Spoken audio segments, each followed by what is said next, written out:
Ciao a tutti amici di Matto Scacco, ben ritrovati. Vediamo subito una nuova, interessante, curiosa, affascinante partita.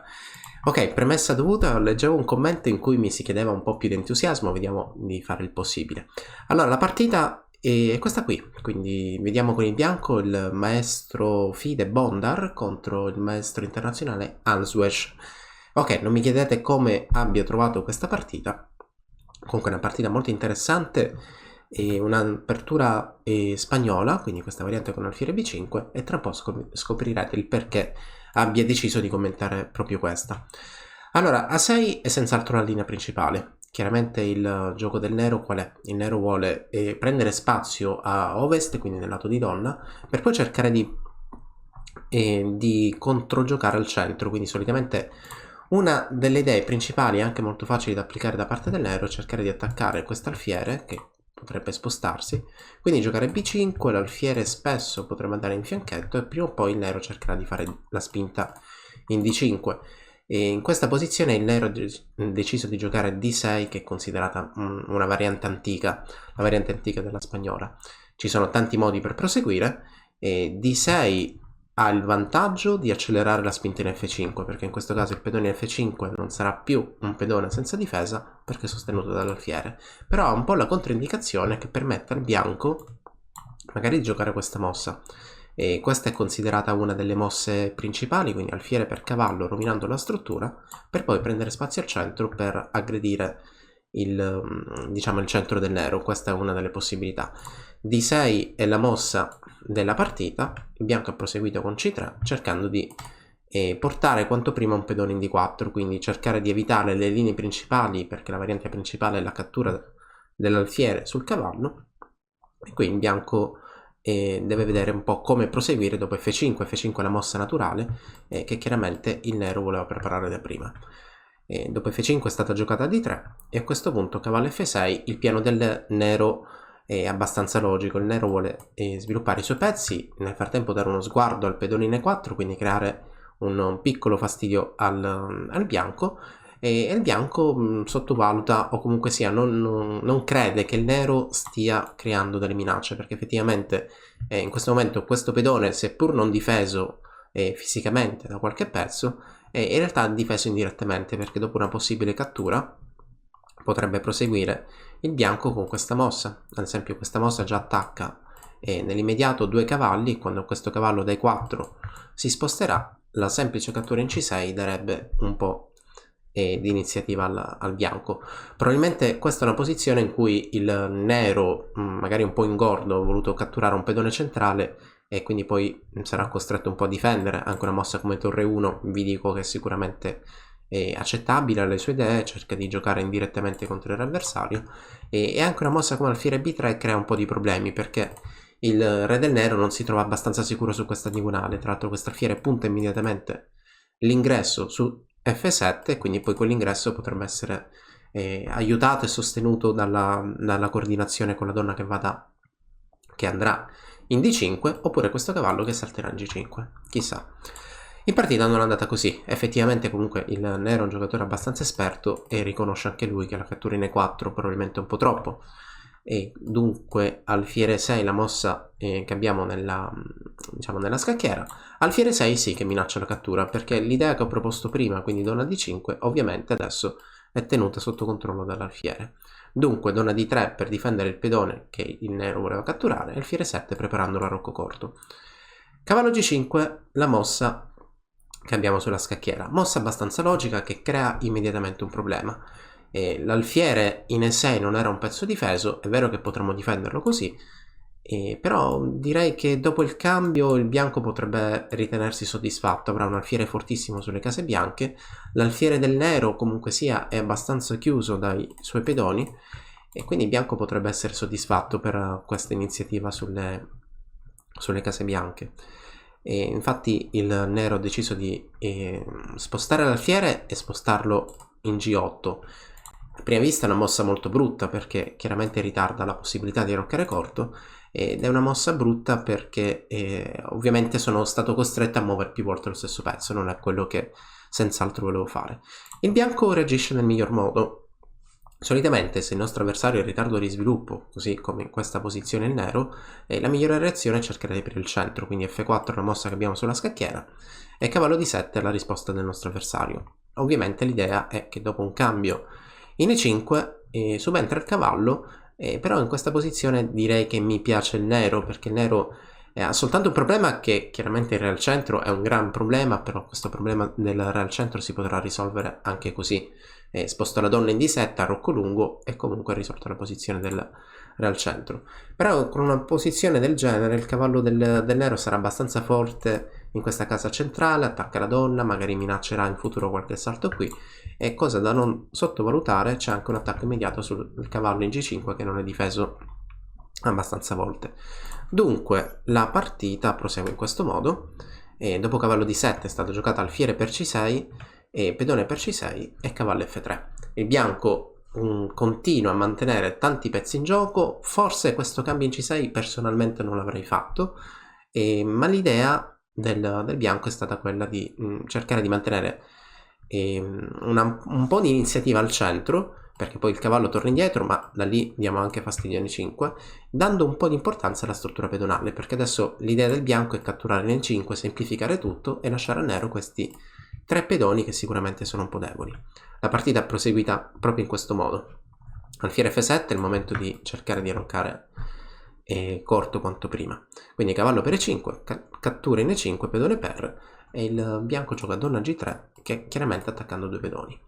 Attacca 2 pedoni, c'è un tentativo di attacco, comunque di iniziativa sulla colonna F, questo potremmo dire che è anche abbastanza evidente, e al nero restano questi 3 pedoni che sono abbastanza deboli, anzi direi 4 pedoni, perché anche il pedone in E5 possiamo considerare una debolezza perché è un pedone isolato. Il nero arrocca corto, diciamo che qui il nero dall'inizio della partita adesso ha un po' subito l'iniziativa del bianco. Il bianco insiste, il bianco vuole attaccare con alfiere H6 e adesso che il bianco sembra soddisfatto perché sta creando un attacco, è proprio uno di quei momenti in cui il bianco probabilmente perde un po' la concentrazione, perché alfiere H6 è una mossa che perde.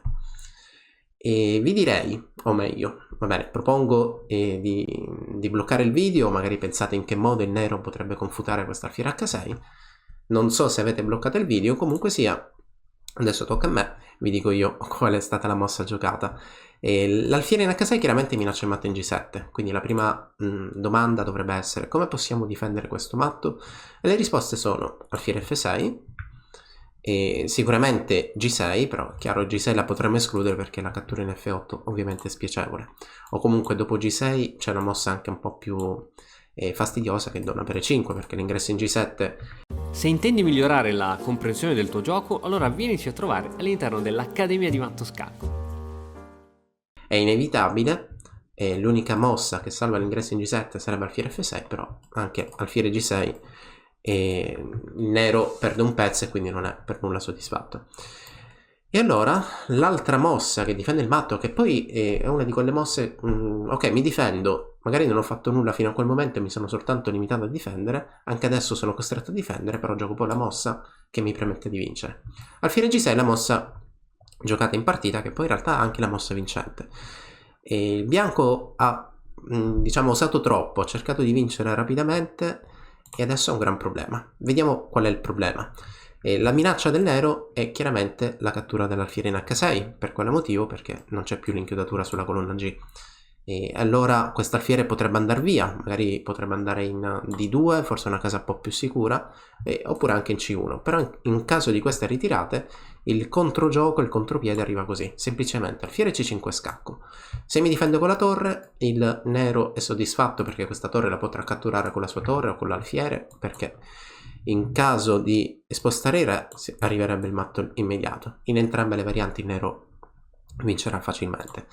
E allora quest'alfiere probabilmente dovrebbe ritirarsi in E3, però la controindicazione sarà semplicemente il cambio della torre, quindi sto mangiando la torre con scacco, il re è costretto a catturare, arriva anche la donna, e questo è un problema, perché se difendessi così, in realtà tutti i pezzi del nero già sono pronti lì a coordinarsi per creare dei problemi, e quindi arriva anche questo scacco che è abbastanza noioso da tenere, da difendere. Dopo alfiere F2 tutti i pezzi del bianco, come vedete, sono abbastanza legati, quindi il nero potrebbe anche optare per la variante più semplice, che è senz'altro cambio le donne, poi mi mangio il pedone centrale attaccando questo pedone, sfruttando il fatto che il mio avversario abbia il re al centro, oppure cercare di mantenere tanti pezzi in gioco. Ad esempio donna D3 è senz'altro una mossa molto forte, perché in caso di difesa probabilmente alfiere per E4 continua a creare nuove minacce. Qual è l'idea? Una mossa come cavallo D2 in realtà perde quasi l'istante, perché arriverebbe alfiere per G2, sovraccarico, il nero ha catturato un pedone, il bianco doveva difendere G2 con il suo re, ma in realtà deve difendere anche la donna, quindi qui si perde materiale, si perde iniziativa e poi di conseguenza si perderà la partita. Quindi questa alfiere G6 è forte per questo motivo. La partita è continuata, diciamo che la partita è continuata con il cambio immediato in F8, mossa forzante, diamo scacco al re del nero, e dopo la cattura l'alfiere si ritira in D2. Però vi dicevo che in realtà il nero ha già una posizione vinta e non resta al nero non resta al nero che portare i pezzi in avanti, quindi alfiere per E4, un pedone non difeso, lo catturiamo volentieri e la partita continua in questo modo, e qui arriva anche donna D5. Donna D5 si coordina con l'alfiere batteria contro G2, ma l'altra minaccia è anche questa inchiodatura, quindi l'ingresso sulla diagonale nera, creando problemi al re del bianco. E allora a questo punto direi che C4 è l'ultimo tentativo da parte del bianco. Chissà quale tattica nasconda questa mossa. In realtà non nasconde nessuna mossa, è semplicemente un modo per accelerare il suo sviluppo. Il nero lo cattura, il bianco sviluppa il suo cavallo in A3 e dopo donna D5 va bene, attiviamo la torre, ma poi arriva anche alfiere per G2. Questa è l'ultima mossa giocata in partita, perché il bianco riconosce la sconfitta. Di fatto ha perso 3 pedoni, non ha un controgioco immediato, non ci sono delle minacce reali, e adesso il nero potrebbe semplicemente semplificare tutto, resterà con 2-3 pedoni in più e può essere abbastanza soddisfatto della partita. Rivediamo dall'inizio com'è andata. Quindi 4-5, questa qui è stata la difesa spagnola, la variante antica, dove il bianco ha deciso di giocare a C3 con la chiara idea di fare D4. Il nero gioca F5 con una mossa molto logica. A questo punto l'idea iniziale di fare D4 è stata messa da parte, perché qui il bianco cambia un po' il suo piano giocando D3 e la partita prosegue in questo modo. Nel momento in cui entrambi decidono di arroccare, il bianco arrocca sicuramente più facilmente. Quando il nero è già pronto ad arroccare, arriva cavallo in G5 attaccando l'alfiere, che andrà indietro, e a questo punto il bianco è in vantaggio di sviluppo. Quando siamo in vantaggio di sviluppo, dicevo prima, non bisogna fare altro che aprire il centro e cercare di attaccare immediatamente l'avversario. Così avviene in partita. Questo alfiere per C6 non mi convince molto, non credo che sia poi la mossa più attiva, comunque la mossa necessaria da parte del bianco. Oppure in questa posizione, dopo cavallo G5 alfiere G8, magari il bianco non deve fare altro che completare lo sviluppo. Un cavallo A3 andrà sempre bene, così anche come alfiere B3. Alfiere B3 avrebbe l'idea di entrare in E6, o comunque sia di cambiare questo alfiere per poi entrare in E6, quindi entrare sulle case bianche. Va bene, tornando alla partita, quindi è stata giocata F4, cavallo D7, alfiere per C6, pedone per, cavallo F3, voglio riprendere spazio al centro. E dunque alfiere F7 preparando l'arrocco, e dopo il cambio in E5, donna G3 sembra risolvere un po' la posizione, perché i pedoni del nero sono abbastanza brutti. Donna G3 attacca G7, attacca E5, non resta altro che arroccare corto.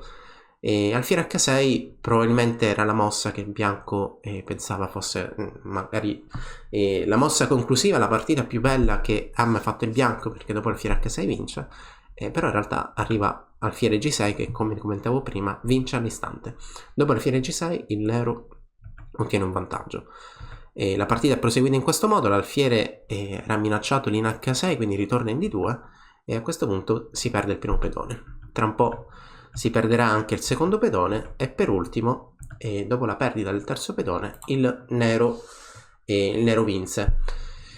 Allora, ci sono chiaramente degli insegnamenti di questa partita. Non dobbiamo mai avere fretta di vincere, dobbiamo cercare di completare lo sviluppo, altrimenti corriamo chiaramente dei problemi e del controgioco. Come sempre, come per gli altri video, nella descrizione e dello stesso trovate diverse informazioni, tra cui anche il gruppo Lices, dove potrete osservare nuovamente la partita. Grazie a tutti e alla prossima. E ora, per continuare, che cosa posso fare? Beh, innanzitutto ti consiglio di iscriverti al nostro canale in modo tale da non perderti le nuove video lezioni. E poi puoi vedere il video che è stato più cliccato in questa settimana. Ci vediamo, ciao!